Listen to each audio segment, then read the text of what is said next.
Hello friends, welcome to Nitya exam pointer. Nitya exam pointer के YouTube channel में आप सभी मित्रों का स्वागत है।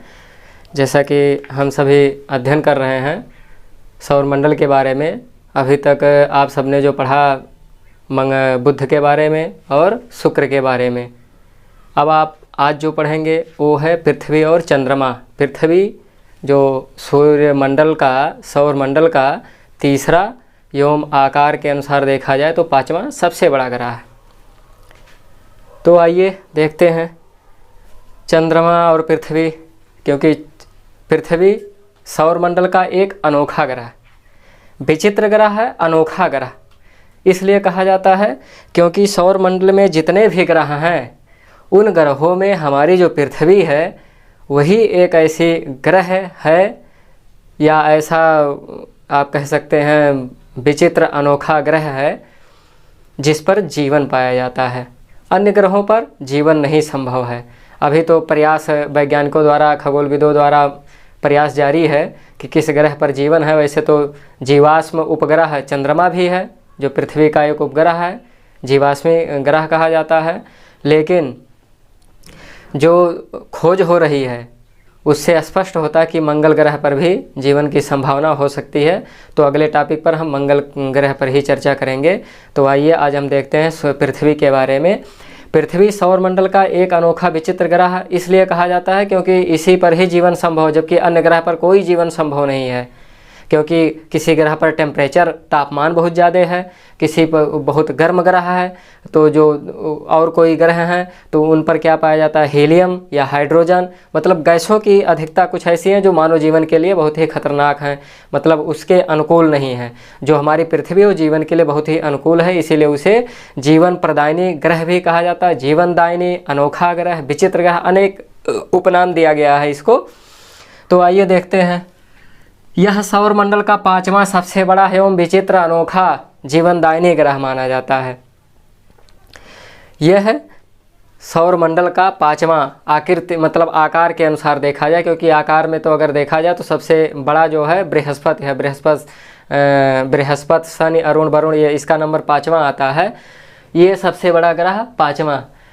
क्रम के अनुसार में अगर देखा जाए तो यह तीसरा है, क्योंकि बुध सबसे नज़दीकी है, फिर उसके बाद शुक्र के बाद पृथ्वी, ये तीसरा है। लेकिन आकार के अनुसार अगर पूछा जाए तो वह कौन सा होगा, पृथ्वी पांचवा ग्रह आकार के अनुसार, क्रम में तीसरा, ये ध्यान रखिएगा। सूर्य से दूरी कल हमने आपको बताया था, जो सूर्य के बारे में जब हमने बताया आपको तो सूर्य की दूरी भी उस समय बताया था 14 करोड़ 96 लाख किलोमीटर लगभग। सूर्य से जो पृथ्वी की दूरी है हमारी, वो कितनी दूरी है, 14 करोड़ 96 लाख, लगभग 14 करोड़ 96 लाख किलोमीटर। अगला देखेंगे इसका जो भूमध्य रेखीय व्यास है वो कितना है, क्योंकि हमने जब सूर्य के बारे में पढ़ाया तो उसके बारे में आपने पढ़ा कि पृथ्वी का जो व्यास है और सूर्य का जो व्यास है दोनों में कितने गुने का अंतर है, ये भी आपने पढ़ा। लगभग 110 गुने का अंतर है व्यास में 110 गुने का अंतर है। और पृथ्वी से कितना, 110 गुना व्यास में। और जबकि अगर आकार के अनुसार देखा जाए, तुलना किया जाए, आकार पृथ्वी और सूर्य की तुलना, ये भी मैंने आपको बताया कितना, लगभग 13 लाख गुना व्यास में और आकार में, दोनों में बातें स्पष्ट हुई। आकार में पूछा जाए 13 लाख गुना, और अगर व्यास में पूछा जाए तो 110 गुना। ये आप बातें ध्यान रखिएगा। 12,755 कहीं कहीं लिखा, कहीं कहीं 56 लिखा है, क्योंकि 12,755.6 किलोमीटर है टोटल, इसीलिए लिखा जाता है 12,556 किलोमीटर। जो ध्रुवीय व्यास है इसका 12,714, और जो परिधीय व्यास है, परिधि उसका जो है 40,076 किलोमीटर। ये तीनों आप बातें ध्यान रखिएगा। ये ज़्यादातर मिलान वाले में, कूट संख्या वाले में ये सभी देता है, या ऐसे दे देगा कौन सा मिलान सही नहीं है। इस तरह से तमाम प्रकार से आपको एग्जाम में फंसाया जा सकता है परीक्षा में, इसीलिए आप बातें ध्यान रखिएगा। ये सभी अपने अक्ष पर 23.5 अंश झुकी हुई है और 66.5 अंश का कोण बनाती है। 23 सही 1/2 झुकाव है उसका, अपने अक्ष पर झुका हुआ है। पृथ्वी जो झुकी हुई है, और जो कोण बनाती है वो 66.5 अंश का बनाती है। जैसा कि आप देखिए, यहाँ देख लीजिए, ये हमारी पृथ्वी है। ये आप अगर देखिए इसको, तो इसके आधे में जो भूमध्य रेखा, ये तो भूमध्य रेखा है, ये कर्क रेखा, ये मकर रेखा, ये तो आप जानते ही हैं। जब अक्षांश के बारे में आपको पढ़ाएंगे तो उसके बारे में आपको बढ़िया से विस्तृत से जानकारी देंगे। अब यहाँ देखिए, अगर इसको आधे में किया जाए तो ये देखिए ऐसे ये 90 अंश का बन जाता है। लेकिन जो हमारे पृथ्वी का अक्ष है वो 23.5 अंश ये झुका हुआ है, ये 23.5 अंश यहाँ झुका हुआ है, और ये जो कोण बन रहा है यहाँ से, ये देखिए 66.5 अंश का कोण बन रहा है। ये हमारे यहाँ ध्रुव है। जैसे आप साइकिल का पहिया देखते हैं, जो धुरी होता है, धुरी दोनों तरफ से नट बोल्ट लगा होता है, ठीक ऐसे उदाहरण टाइप में आप समझिए कि जो हमारी पृथ्वी है वो क्या कर रही है, वो अपने अक्ष पर घूम रही है, और उसकी धुरी जो है, जैसे आप साइकिल का पहिया या मोटरसाइकिल का पहिया देखें आप, वो धुरी लगी होती है बीच में, ऐसे मिडिल में आप देखिए यहाँ ये पूरा जो मिडिल वाला भाग है ये ध्रुव है हमारा। ये उत्तरी ध्रुव है, दक्षिणी ध्रुव, ये उत्तरी ध्रुव, ये दक्षिणी ध्रुव, ये उत्तरी ध्रुव। तो इसका जो झुकाव है वो 23.5 अंश है, 66 अंश का है। और हमारे ये जो बीचों बीच से गुजरती है रेखा, इसको दो भागों में अलग करती है। जैसे कोई गेंद हो या कोई गोल आकार वाली वस्तु हो, उसको दो भागों में, जैसे नींबू आप काटते हैं, आधा इधर हो जाता है आधा उधर, दो भाग बन जाते हैं, तो भूमध्य रेखा। ऐसे ये सभी काल्पनिक रेखाएं मानी गई हैं जो दो भागों में विभाजित करती है, वो भूमध्य रेखा। उसके ऊपर 23.5 अंश अक्षांश रेखा जो होती है कर्क रेखा, और 23.5 अंश दक्षिणी अक्षांश रेखा जो होती है वो मकर रेखा कहलाती है। आप अक्षांश और देशांतर के बारे में नेक्स्ट डे में पढ़ेंगे। ये बातें इतनी स्पष्ट हो गई। इसका झुकाव और इसका कोण, मतलब 66.5 अंश, 66 से 1/2 अंश का कोण, और 23 से 1/2 अंश का क्या है, झुकाव है, अपने अक्ष पर झुकी हुई है। जैसे कोई वस्तु अपने ऐसे हल्का सा मतलब झुका हुआ हो, ऐसे आप समझिए। फिर आगे देखिए, इसका जो घूर्णन है, घूर्णन को इसको दैनिक गति भी कहा जाता है, एक दिवस भी कहा जाता है। एक दिवस इसका जो है वो 24 घंटे का है, लगभग 24 घंटे का, 23 घंटा 56 मिनट 4 सेकंड का है। ये इसका जो दिवस है 24 घंटा माना जाता है। ये जो घूर्णन अपने अक्ष पर जब घूमती है, जैसे आप वही उदाहरण आपको फिर बता रहे हैं, जैसे साइकिल आप खड़ा कर दिए, साइकिल खड़ा करने के बाद उसका पहिया आपको कहीं टिक लगा लीजिए कि फिर उसी जगह पर आकर रुक जाए, एक चक्कर घूम जाए। तो ठीक ऐसे पृथ्वी भी, और जब एक चक्कर घूम जाती है, एक चक्कर जो घूम जाती है उसमें जो समय लगता है वो लगभग 24 घंटे का समय लगता है, 23 घंटा 56 मिनट 4 सेकंड का समय लगता है।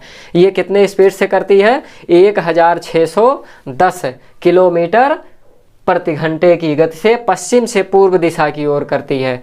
अभी कल मैंने आपको बताया कि जो ग्रह हैं सौर मंडल में, वो 2 ग्रहों को छोड़कर बाकी अन्य ग्रह जो हैं वो एंटी क्लॉकवाइज घूमते हैं, और 2 ग्रह ऐसे हैं जो क्लॉकवाइज घूमते हैं। पश्चिम से पूर्व की ओर 5 ग्रह घूमते हैं, वो 6 ग्रह घूमते हैं। पश्चिम से पूर्व की ओर 6 ग्रह घूमते हैं अपने अक्ष पर और सूर्य के चारों ओर, जबकि 2 ग्रह शुक्र और अरुण जो है ये दोनों क्या करते हैं, ये एंटी क्लॉकवाइज घूमते हैं। क्लॉकवाइज मतलब पूर्व से पश्चिम, ऐसे पूर्व से पश्चिम की ओर, पूर्व से पश्चिम की ओर, इस तरह से ऐसे क्लॉकवाइज। और जबकि हमारी पृथ्वी क्या है, वो ऐसे पश्चिम से पूर्व 6 ग्रहों सहित, ये इसका 5 ग्रहों सहित ये हमारी जो पृथ्वी है ये मिलाकर 6 ग्रह हो जाते हैं, कुल 8 ग्रह हैं। तो जो पृथ्वी सहित जो अन्य 5 ग्रह हैं वो एंटी क्लॉकवाइज, और बाकी जो 2 ग्रह हैं शुक्र और अरुण वो क्या करते हैं, क्लॉकवाइज घूमते हैं। ये बातें ध्यान रखिएगा, ये भी ज़्यादा कंपटीशन में प्रतियोगी परीक्षा में पूछा गया प्रश्न है और पूछा भी जा सकता है। आप ध्यान में रखिएगा, इसलिए बार बार बता रहे हैं आपको, भूलिएगा नहीं, सिर्फ आपको समझना है। 8 ग्रहों में 2 ग्रह शुक्र और अरुण, इसको ध्यान रखिएगा क्लॉकवाइज। बाकी जो पृथ्वी सहित अन्य 5 ग्रह हैं, 6 ग्रह हो जाते हैं, वो मिलाकर 6 ग्रह क्या करते हैं, पश्चिम से पूर्व की ओर एंटी क्लॉकवाइज। अब ये दोनों बातें ध्यान रखिएगा। अब ये बातें हो गई, अपने अक्ष पर 23.5 अंश झुकी हुई है, 23.5 अंश झुकी हुई है और 66.5 अंश का कोण बनाती है, ये हो गया। अब जो घूर्णन करती है, जो पृथ्वी अपने अक्ष पर एक चक्कर जब घूम जाती है पश्चिम से पूर्व की ओर, तो उससे दिन रात बनता है। क्योंकि आप कहीं से भी जो फोकस अगर कहीं से आता, एक गेंद ले लीजिए, अगर उस पर फोकस करिए और गेंद घूमती रहे धीरे धीरे, तो पृथ्वी का जो मतलब गेंद का जो भाग है, गेंद का जो अगला भाग है, मतलब ये रोशनी पड़ रही है जहाँ, वहाँ दिन होगा और पीछे वाले भाग पर रात होगी। ये सभी बातें आपको क्लियर करेंगे अगले वीडियो में, अगली क्लास में। दिन और रात मतलब कैसे बनते हैं, घूर्णन गति, दैनिक गति, जब पृथ्वी की गति के बारे में पढ़ाएंगे उसमें बता देंगे डिटेल। तब तक आप ये सब जानिए। घूर्णन जो है मतलब जो पृथ्वी अपने अक्ष पर एक चक्कर घूम लेती है, अपने अक्ष पर एक चक्कर घूम लेती है, तो उसे घूर्णन गति या दैनिक गति कहा जाता है। उसे क्या कहते हैं? दैनिक गति कहा जाता है। यह 23 घंटा 56 मिनट 4 सेकंड में 1610 किलोमीटर प्रति घंटे की गति से क्या करती है? घूम जाती है। ये भी ध्यान रखिएगा। परिक्रमण देखिए, अब जो इसका परिक्रमण है, परिक्रमण गति किसे कहते हैं? अब गतियों में भी बातें स्पष्ट होंगी, लेकिन थोड़ा सा बता दे रहे हैं। परिक्रमण गति, जब पृथ्वी सूर्य के चारों ओर एक चक्कर लगा लेती है, एक बार घूम जाती है सूर्य के चारों ओर। जैसे आप मोटरसाइकिल या साइकिल, कोई भी गाड़ी ले लीजिए, कोई पार्क हो, उसके चारों ओर एक चक्कर लगा लीजिए, या आप दौड़ते भी हैं सुबह में जब किसी पार्क के चारों ओर घूम लेते हैं तो एक चक्कर हो जाता है। और दोबारा घूमे, दूसरी बार घूमे, 2-3 बार घूमे, 3, तो ऐसे जितनी बार घूमेंगे तो ये क्या कहलाता है? उस पार्क के ओर आप चारों ओर चक्कर लगा रहे हैं। तो ऐसे पृथ्वी भी है, सूर्य के चारों ओर जब चक्कर लगा लेती है तो उसे परिक्रमण गति कहा जाता है, वार्षिक गति कहलाता है। क्योंकि वार्षिक इसलिए कहा जाता है क्योंकि यह एक चक्कर लगाने में इसे जो समय लगता है वो 1 वर्ष का समय लगता है। 365 दिन 1/4, 365 से 1/4 या 365 दिन 6 घंटे लगते हैं। अब वही 6 घंटा चौथे वर्ष जाकर जुड़ जाता है, जो लीप ईयर कहलाता है। हर चौथे वर्ष वह 6 चौका 24, चौथे वर्ष जब जुड़ जाएगा तो लीप ईयर होगा। वह क्या होगा? लीप ईयर होगा। और फरवरी का महीना 29 का होगा, ये भी आप जानते होंगे। 365 दिन 5 घंटे 48 मिनट 46 सेकंड, इसका जो परिक्रमण है एकदम करेक्ट, वो है 365 दिन 5 घंटे 48 मिनट 46 सेकंड। और कितने स्पीड से करती है? लगभग 30 किलोमीटर पर सेकंड की गति से, 30 किलोमीटर पर सेकंड की गति से यह सूर्य के चारों ओर एक चक्कर 365 दिन 6 घंटे में पूर्ण कर लेती है। कौन? हमारी अनोखी पृथ्वी ग्रह, जिस पर हम सभी रहते हैं, निवास करते हैं। ये बातें याद रखिएगा। यहाँ तक आप समझ गए? आगे चलते हैं। इसका एकमात्र उपग्रह जो है चंद्रमा, जबकि बुध और शुक्र का कोई उपग्रह नहीं है। अब यहाँ से शुरू होता है उपग्रहों की संख्या, पृथ्वी से धीरे धीरे जाकर लास्ट में, अब देखिएगा आगे जैसे जैसे हम पढ़ाते जाएंगे। एकमात्र उपग्रह है चंद्रमा। चंद्रमा की जो उत्पत्ति हुई है, वो ये वैज्ञानिकों का दावा है कि जब पृथ्वी की उत्पत्ति हुई थी तभी ही इसी की भी उत्पत्ति हुई थी, उसी के साथ ही चंद्रमा की, वैज्ञानिकों का यह दावा है। जल की अधिकता के कारण इसे नीला ग्रह कहा जाता है। अब आप तो ये तो जब पढ़े भी होंगे, जानते भी होंगे, क्योंकि 71% जल है और 29% भाग पर क्या है? स्वाभाविक तरीके से आप जानते हैं स्थल है। स्थल मंडलों में अनेक उच्चावच बने हुए हैं। तो इसमें इसी कारण, जल की अधिकता के कारण इसे नीला ग्रह कहा जाता है। ये भी छोटी कक्षाओं का ही क्लास मतलब प्रश्न है कि पृथ्वी को अनोखा ग्रह क्यों कहा जाता है, नीला ग्रह क्यों कहा जाता है। छोटी कक्षाओं का है, लेकिन पूछता कहाँ है? प्रतियोगी परीक्षा में पूछा जाता है। पृथ्वी को नीला ग्रह कहा जाता है जल की अधिकता के कारण, स्थल की अधिकता के कारण, वनों की अधिकता के कारण, पर्वतों की अधिकता के कारण। आप बिल्कुल जानते होंगे। अब सूर्य के बाद सबसे नज़दीकी तारा जो है प्रॉक्सिमा सेंचुरी है। प्रॉक्सिमा सेंचुरी 4.22 प्रकाश वर्ष की दूरी पर स्थित है। यह मतलब अगर देखा जाए आकाश में तो सूर्य सबसे नज़दीक तारा दिखाई देता हमें, बहुत चमकीला। वो 14,96,00,000 किलोमीटर दूर है, क्योंकि वो सबसे नज़दीक माना जाता है। लेकिन और अगर दूसरे तारों की तुलना की जाए तो प्रॉक्सिमा सेंचुरी जो है वो नज़दीकी तारा रात्रि में दिखाई देता है, दिन में नहीं, रात्रि में देख सकते हैं आप। 4.22 प्रकाश वर्ष की दूरी पर पृथ्वी से स्थित है।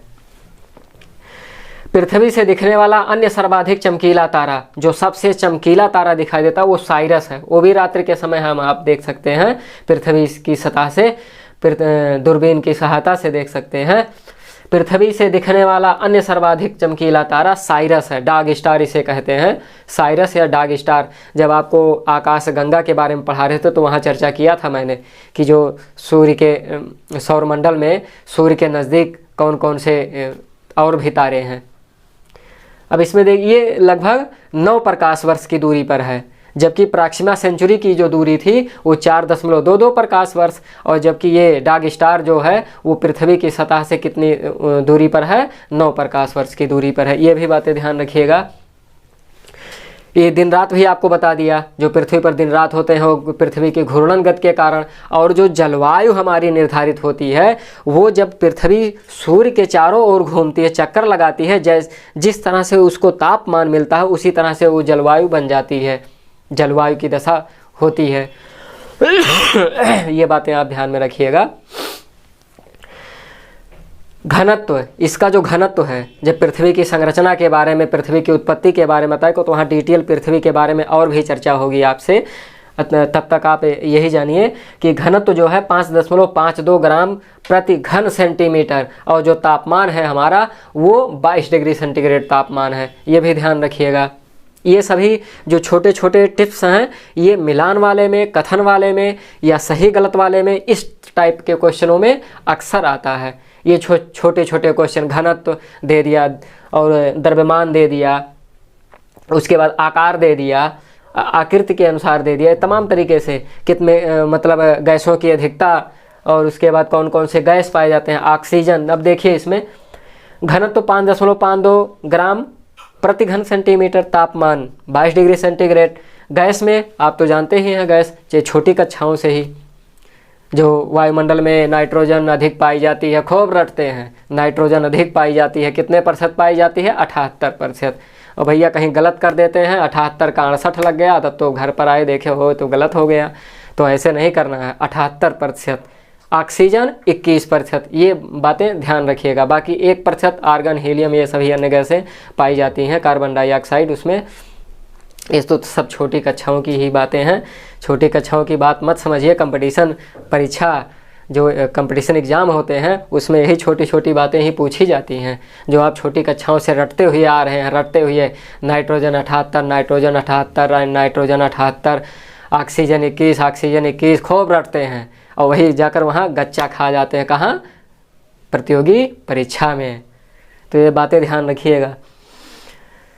आकार एवं बनावट में शुक्र के समान है, ये कल हमने बताया था, इसीलिए उसे जुड़वा बहन कहा जाता, भगनी, पृथ्वी की भगनी कहा जाता। किसे? शुक्र ग्रह को। क्योंकि आकार में जो है, आकार में और उसकी जो बनावट, आकृति, आकार, जो उसकी बनावट है वो एकदम पृथ्वी के सादृश, पृथ्वी के समान है। जैसे आप 2 गेंदें ले लीजिए, समतुल्य 2 गेंदें बराबर होती हैं, वैसे ये भी जानिए कि शुक्र और पृथ्वी दोनों एक ही आकार की है, इसीलिए उसे उसकी भगनी कहा जाता है। दीर्घ वृत्ताकार मार्ग से परिक्रमा करते हुए जब यह 3 जनवरी को सूर्य के निकट होती है, 3 जनवरी उपसौर अपसौर, ये भी आप पढ़े होंगे, और ये भी प्रतियोगी परीक्षा में धड़ल्ले से पूछा जाता है, और आप धड़ल्ले से उसका आंसर देते हैं, खूब ज़बरदस्त तरीके से। हम तो ये पढ़े थे। और गलत कहाँ होता है? अपसौर और उपसौर में। गलत कहाँ होता है? उपसौर और अपसौर में। कैसे भैया? 4 जुलाई था या 3 जनवरी था, कौन था? आप ये भ्रम में पड़ जाते हैं। होता कि नहीं होता है? जैसे आप सोचते हैं वहाँ दोनों दे दिया, उपसौर तथा अपसौर की स्थिति होती है, ये विकल्प में दे दिया। 3 जनवरी 4 जुलाई, 4 जुलाई 3 जनवरी, 5 जुलाई 6 अगस्त। अब मतलब इसी तरीके से आपको दे देगा। तो ऐसे आप बातें ध्यान रखिएगा कि दीर्घ वृत्ताकार मार्ग में परिक्रमा करते हैं सभी ग्रह, दीर्घ वृत्ताकार। इसीलिए प्लूटो को निकाल दिया गया, उसका मार्ग दीर्घ वृत्ताकार नहीं था, इसीलिए उसे कहाँ के ऊपर पट्टी में सम्मिलित कर दिया गया, एकदम सबसे आउटसाइड में, अन्य ग्रहों से बाहर। तो ये बातें ध्यान रखिएगा। वृत्ताकार, दीर्घ वृत्ताकार मार्ग में जब परिक्रमा करते हुए पृथ्वी कहाँ जाती है? सूर्य के चारों ओर होकर एक चक्कर पूरा करती है। तो वहीं क्या होता है? जब सबसे नज़दीक होती है, जब सूर्य पृथ्वी सूर्य के जब सबसे नज़दीक होती है, परिक्रमा करते हुए पास में होती है, तो उसे उपसौर कहा जाता है। कब स्थिति होती है? 3 जनवरी को। 3 जनवरी को उपसौर होता है, ये ध्यान रखिएगा। अरे आप एकदम बिल्कुल, जैसे आप ये 3 यहाँ लिखते हैं ऐसे ना 3, इसको भी ध्यान रखिएगा भैया, भूलिएगा नहीं, एक ट्रिक समझिए। 3 ऐसे आप लिखते हैं, अब यही 3 को यहाँ उप लिखते हैं, यही बातें आप ध्यान रखिएगा, ट्रिक समझिए, ट्रिक। यहाँ 3 है ना, तो इसको 3 जनवरी समझिए, और ये उप है तो ये 3 की तरह ही तो दिख रहा है। तो आप यही समझिए, एकदम ट्रिक ही समझिए इसको, कि जहाँ 3 की तरह है उसको हम ऊ, जो ऊ है यहाँ बना है ऊ, उसे हम उसे आप 3 समझिए। तो ये हो गया 3 जनवरी। कौन सी स्थिति? उपसौर की स्थिति। कैसे होती है? जब सबसे निकट होती है। आप समझ गए यहाँ तक बातें? इसकी दूरी जो है 14 करोड़ 70 लाख, ये भी ध्यान रखिए, 14 करोड़ 70 लाख।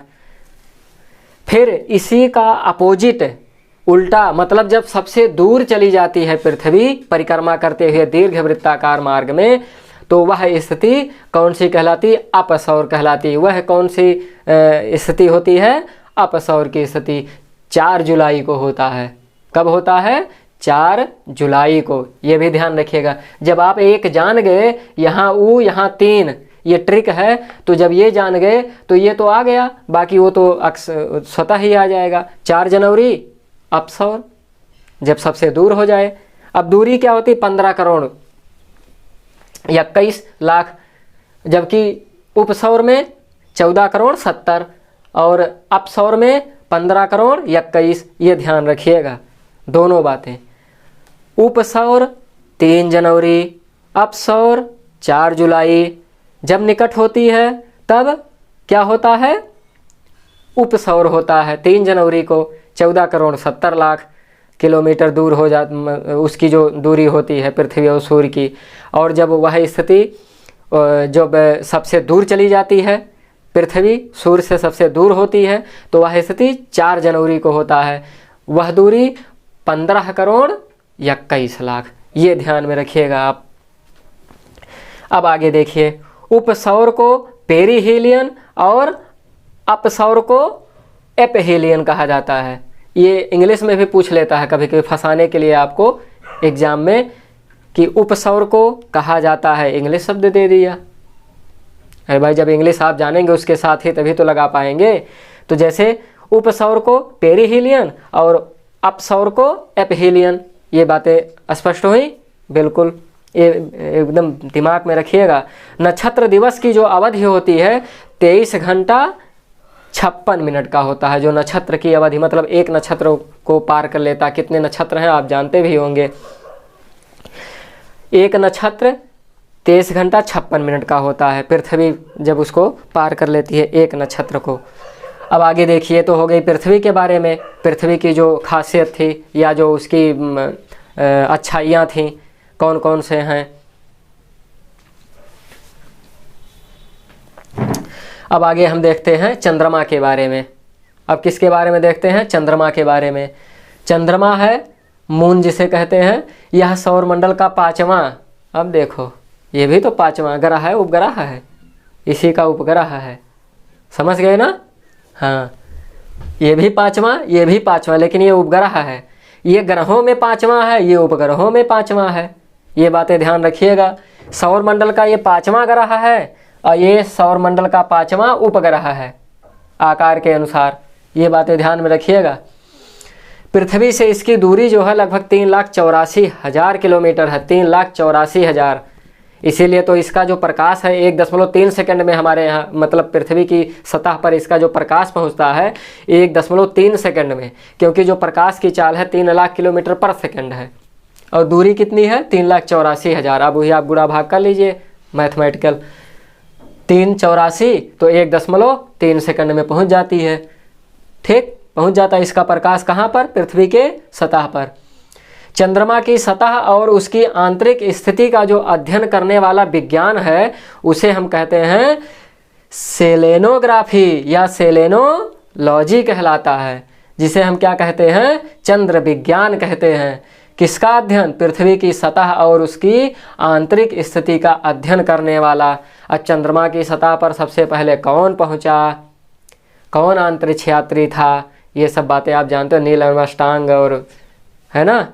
हाँ, आगे देखिए, इसकी उत्पत्ति पृथ्वी के समय ही हुई थी। अभी हमने बताया कि जब पृथ्वी की उत्पत्ति हुई तो उसके समय जो चंद्रमा, वैज्ञानिकों का अनुमान है कि जब पृथ्वी की उत्पत्ति हुई तो उसी के साथ ही चंद्रमा की भी उत्पत्ति हुई थी चट्टानों से। अब आगे देखिए, इसकी उत्पत्ति पृथ्वी के समय हुई। द्रव्यमान एवं घनत्व पृथ्वी से एकदम कम है। अब ये तो छोटा है, उसी का उपग्रह है तो कम तो होगा ही। परिक्रमण एवं घूर्णन 27 दिन 8 घंटे। इसका जो परिक्रमण है और घूर्णन जो है वो पृथ्वी के जो चारों ओर है, वो घूर्णन मतलब परिक्रमण, जब पृथ्वी के चारों ओर घूम लेती है उतने ही समय में, जितने समय में अपने अक्ष पर घूमती है उतने समय पृथ्वी के चारों ओर एक चक्कर लगा लेती है। लेकिन जो इसका चंद्र कला है, सूर्य के चारों ओर की दृष्टि से देखा जाए तो वह 29 दिन 7 घंटे में पूरा कर लेता है चंद्रमा। इसीलिए यहाँ देखिए, दोनों अवधि, परिक्रमण घूर्णन की अवधि जब समान होती है तो इसीलिए हम पृथ्वी की सतह से केवल उसका 57% भाग ही देख पाते हैं। केवल 57% भाग, वही एक ही भाग दिखाई देता है और बाकी नहीं दिखाई देता। ये भी बातें ध्यान में रखिएगा आप कि परिक्रमण और उसका जो घूर्णन है दोनों गति समान है। 27 दिन 8 घंटे में पूरा करती है और इसी कारण हम उसका केवल एक ही भाग देते हैं, एक ही भाग देख पाते हैं। उसका केवल एक ही भाग पृथ्वी की सतह से देख पाते हैं। उसका कारण है उसका जो घूर्णन है और उसका जो पृथ्वी के चारों ओर परिक्रमण है, दोनों समान है। इसीलिए हम पृथ्वी से उसका केवल एक ही भाग देख पाते हैं। कितना भाग? 57% भाग। वायुमंडल का अभाव पाया जाता है भाई, इसे जीवाश्मी ग्रह कहा जाता है। जीवाश्म पाया जाता है, जीवाश्म ग्रह की संज्ञा दी गई है, लेकिन वायुमंडल का अभाव पाया जाता है। व्यास जो है 3476 किलोमीटर, घनत्व 3.34 ग्राम प्रति घन सेंटीमीटर, और जबकि पृथ्वी का 5.52 ग्राम प्रति घन सेंटीमीटर और चंद्रमा का 3.34 ग्राम प्रति घन सेंटीमीटर। ये ध्यान रखिएगा आप। व्यास इसका 3476 किलोमीटर। प्रकाश जो पहुंचता है आपको हमने बताया 1.3 सेकंड में पहुंचता है, 1.3 सेकंड में, क्योंकि जो उसकी दूरी है 3,84,000 ही है। आप गुणा भाग कर लीजिए, वो 1.3 आएगा। जो चंद्र दिवस है इसका, चंद्रमा पर एक दिवस जो है वो 24 घंटे 52 मिनट का है। 24 घंटे 52 मिनट का। ये ज्वार भाटा जो आता है ना, ये भी आप ज्वार भाटा को जब पढ़ाएंगे तो उसके बारे में आपको जानकारी हो जाएगी कि ज्वार भाटा कैसे, कब आता है, क्यों आता है, इसका कारण क्या है और कौन कौन से ज्वार भाटा हैं, कितने भागों में उनको रखा गया है, ये सभी बातें। नक्षत्र माह 27 दिन 8 घंटे। जो नक्षत्र माह है ये देखिए, परिक्रमण और घूर्णन वही सेम 27 दिन 8 घंटे। धरातलीय गुरुत्व मतलब जो इसका गुरुत्वाकर्षण शक्ति है पृथ्वी की अपेक्षा 1/6 है। पृथ्वी का 1/6, हमारे पृथ्वी का 9.8 लगभग 10 माना जाता है। अक्षीय झुकाव 5 अंश और हमारे पृथ्वी का अक्षीय झुकाव 23.5 अंश, इसका अक्षीय झुकाव 5 अंश। ये सभी बातें स्पष्ट हुई। आगे चलते हैं। इसका जो पलायन वेग है, पलायन वेग 2.38 किलोमीटर पर सेकंड है, मतलब 1 सेकंड में 2.38 किलोमीटर सॉरी। आगे देखिए, हमारे पृथ्वी का 11.2 किलोमीटर पर सेकंड है। ये ध्यान रखिएगा, दोनों में तुलना की जाए 2.38 और 11.2 किलोमीटर पर सेकंड हमारे पृथ्वी का जो पलायन वेग है। सतह का तापमान दिन में 130 डिग्री सेंटीग्रेड, दिन का जो तापमान है वो 130 डिग्री सेंटीग्रेड है और रात 130 से 170 डिग्री, 130 से 170 डिग्री, और रात्रि का जो तापमान है वो -137 से 150 तक, मतलब 150 तक, कहीं कहीं बुक में लिखा है 150 डिग्री सेंटीग्रेड तक है। परिक्रमण गति 3700 किलोमीटर पर सेकंड की गति से यह पृथ्वी के चारों ओर एक चक्कर पूरा कर लेती है। और पृथ्वी परिक्रमण गति जो है उसकी लगभग 30 किलोमीटर पर सेकंड की स्पीड से समझ गए आप बात। पृथ्वी की जो परिक्रमण स्पीड है, गति है, वो 30 किलोमीटर पर सेकेंड और इसका 3700 किलोमीटर पर घंटा। 1 घंटे में 3700 किलोमीटर है ना, 1 घंटे में, और वह पृथ्वी के चारों ओर एक चक्कर पूरा कर लेती इसी गति से। और जबकि पृथ्वी 30 किलोमीटर प्रति सेकंड की गति से सूर्य के चारों ओर एक चक्कर पूरा कर लेती है पृथ्वी। ये सारी बातें आप ध्यान रखिएगा। चंद्रकलाएं ये 29 दिन 12 घंटे में पूरा करता है। जो चंद्रकला है आप देखते हैं घटता है, बढ़ता है, कभी पूरा हो गया तो उसे क्या कहते हैं, पूर्णिमा, और जब वह एकदम लुप्त हो गया तो उसे अमावस्या। ठीक है ना। तो जब चंद्र उदय होता है, जब दिखाई देता है प्रथमा द्वितीया को, धीरे धीरे वह बढ़ता है तो उसे शुक्ल पक्ष कहा जाता है। 2 पक्ष होते हैं, आप ध्यान रखिएगा।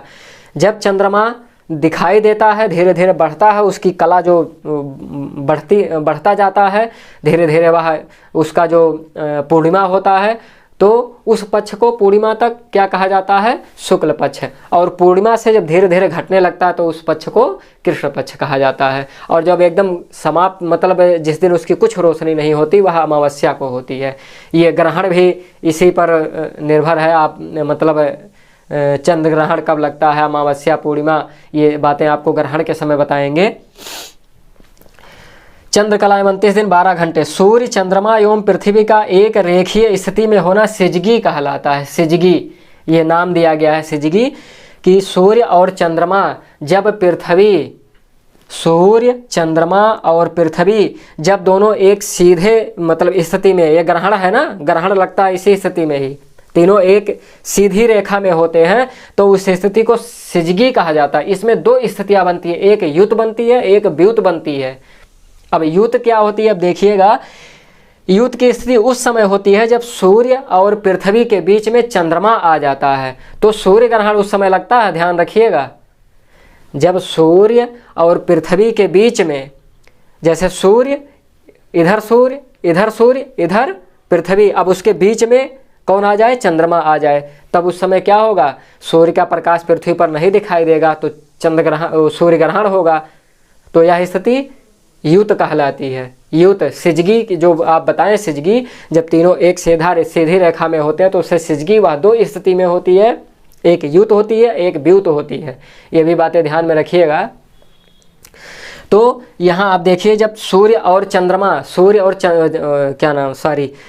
और पृथ्वी के बीच में जब चंद्रमा आ जाती है तो वह स्थिति युत कहलाती है, सूर्य ग्रहण होता है।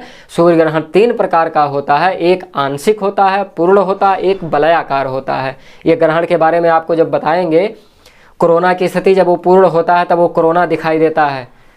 आपको जब सूर्य के बारे में बताया कोरोना क्या है, सबसे बाहरी जो वायुमंडल के बाहरी का जो भाग है वो कोरोना कहलाता है। ये बातें ध्यान रखिएगा। सूर्य ग्रहण 3 प्रकार का, पूर्ण, आंशिक और वलयाकार। दूसरी स्थिति व्युत होती है। व्युत में सूर्य चंद्र के बीच में जब पृथ्वी आ जाती है तो उस समय चंद्र ग्रहण होता है। वो तो स्वाभाविक बात है।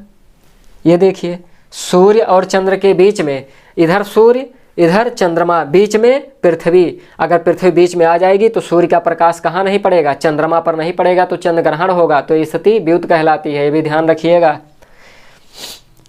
जब तीनों एक सीधी रेखा में होते हैं तो इसे सिजगी कहा जाता है। जैसे तीनों सीध, जैसे यहाँ मान लीजिए ये हो गया सूर्य और ये हो गया, ये हमारी हो गई पृथ्वी, और यहाँ बीच में क्या है, चंद्रमा। ये आप बातें ध्यान रखिएगा, बीच में चंद्रमा, सूर्य, ये हो गया सूर्य, ये सूर्य और पृथ्वी, सूर्य और पृथ्वी के बीच में जब चंद्रमा आ जाता, तीनों एक सीधी रेखा में है ना, एक समरेखीय स्थिति में होते हैं, तो यही स्थिति सिजगी कहलाता है। यही स्थिति क्या कहलाता है, सिजगी। सूर्य और पृथ्वी के बीच में जब चंद्रमा आ जाता है तो इसका ये जो प्रकाश है ये अवरोध उत्पन्न करता है। इसकी उपछाया कहाँ पड़ती है, पृथ्वी पर। इसकी उपछाया, चंद्रमा की उपछाया जो है, जो पृथ्वी पर पड़ती है, तो वो स्थिति होती है सूर्य ग्रहण की स्थिति होती है। सूर्य ग्रहण, जब आपको ग्रहण के बारे में पढ़ाएंगे तो वहाँ स्पष्ट कर देंगे, अच्छे तरीके से आप समझ जाएंगे। यहाँ सूर्य ग्रहण 3 तरीके से होता है। एक होता है पूर्ण होता है, एक आंशिक होता है और एक होता है वलयाकार। अब ये जब ग्रहण के बारे में आपको पढ़ाएंगे वो बातें स्पष्ट कर देंगे। ठीक यही स्थिति वो भी समरेखा में कौन कैसे क्या होता आप देखिए यहाँ कैसे होगा ये, जब सूर्य और चंद्रमा के बीच में जब पृथ्वी आ जाती है, ये बातें आप ध्यान रखिएगा। ये यहाँ हो गया पृथ्वी जब बीच में आ जाती है और यहाँ हो गया चंद्र। अब देखिए ये भी तो एक सीधी रेखा है, ये एक समरेखीय स्थिति में ये भी, मतलब ये दोनों स्थिति क्या कहलाती हैं, सिजगी कहलाती हैं। और इसमें दो स्थितियां उत्पन्न होती हैं, एक युत एक व्युत। अब यहाँ होगा चंद्र ग्रहण, सूर्य ग्रहण युत के समय और व्युत के समय चंद्र ग्रहण। ये ध्यान रखिएगा, चंद्र ग्रहण व्युति की स्थिति और युत की स्थिति सूर्य ग्रहण। ये बातें आप ध्यान में रखिएगा। यहाँ तक आप को जो मैंने बताया, यहाँ तक बातें सब क्लियर स्पष्ट हुई। एक बार यस या नो कीजिए। बिल्कुल सब एकदम सरल तरीके से मैंने बताया, सिर्फ आपको समझना है, रट्टा नहीं मारना है, केवल एकदम दिमाग में फिट कर लेना है। बिल्कुल जैसे आप कोई अपने मोबाइल खूब चलाते हैं ना, मोबाइल में कोई चीज़ सेव कर लेते हैं, डाउनलोड करके सेव कर लेते हैं, ऐसे हमने जो पढ़ाया वो बिल्कुल डाउनलोड करके अपने दिमाग में स्टोर कर लीजिए, सेव कर लीजिए भाई। हाँ सेव कीजिए अच्छी तरीके से, रट्टा नहीं मारना, केवल समझना है। ना समझ में आए तो बिल्कुल कमेंट कीजिए। हाँ बिल्कुल कमेंट कीजिए, बताइए जो ना बातें समझ में आए बिल्कुल कमेंट बॉक्स में दीजिए। लाइक भी कीजिए, शेयर भी कीजिए, सब्सक्राइब भी कीजिए, ये बिल्कुल मत भूलिए। अरे एक बार लाइक कर देंगे कुछ जाएगा थोड़ा, अरे नहीं भैया कुछ नहीं जाएगा, एक बार लाइक कर दीजिए अगर क्लास अच्छी लगी हो तो। फिर मिलते हैं अगले क्लास में, तब तक के लिए जय हिंद जय भारत।